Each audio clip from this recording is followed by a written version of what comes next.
l'émission 100% placement. BFM Patrimoine. Cédric Decoeur. Et pour entamer cette deuxième heure, on file sur le marché, rejoindre la salle de marché de Fastea pour y retrouver Thibaut François. Bonjour Thibaut. Bonjour Cédric. Bon, pour le moment, on est dans le rouge et on ne parvient pas à revenir, à sortir, on va dire, la tête de l'eau. Et notamment les 6500 points qui servent un petit peu de point d'achoppement. Est-ce qu'on va finir par s'y installer? Là, on est juste au-dessus pour 5 petits points. Comment voyez-vous les choses? Le marché est assez volatile, on est assez sous pression. On attend un petit peu des nouvelles de la Chine depuis ce matin. Evergrande devrait être sauvé. C'est suspendu en bourse pour l'instant sur la partie chinoise. Ça sera sauvé par qui? Donc a priori Opson Développement qui devrait prendre une participation dans le promoteur immobilier chinois. Donc tout ça, on est un petit peu suspendu à tout ça. Le marché devait ouvrir positivement et finalement il est négatif. Il y a beaucoup de pression ce matin, beaucoup de volatilité ce matin. Donc le marché parisien est lui aussi bien sûr assez volatile. On est tiré par le bas par les valeurs qui sont liées à la Chine, notamment les valeurs du luxe qui perdent autour de 1%. On a aussi les valeurs technologiques avec la remontée des taux qui sont aussi sous pression. On a STM qui perdait un peu plus de 2% il y a quelques instants. Donc marché qui se veut un petit peu prudent, ce matin. Les matières premières tiennent toujours très bien.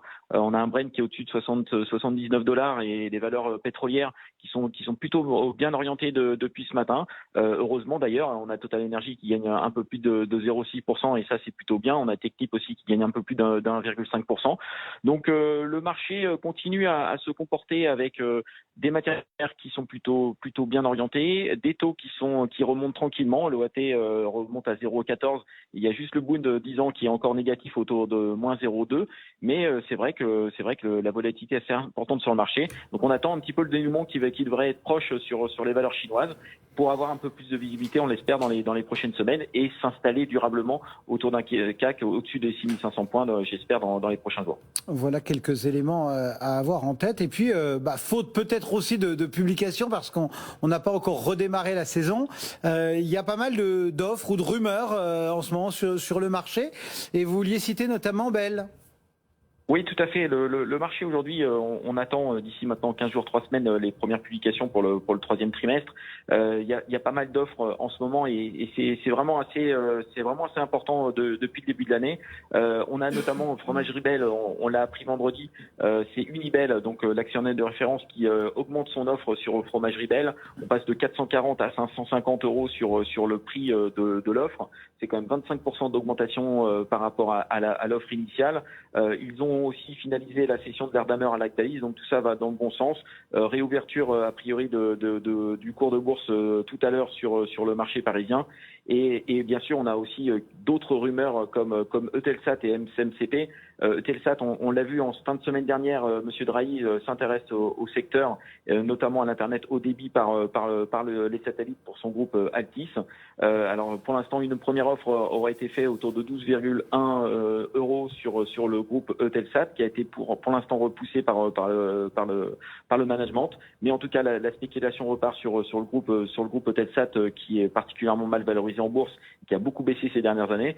Et on a aussi le groupe SMCP qui va changer d'actionnaire dans les prochaines semaines.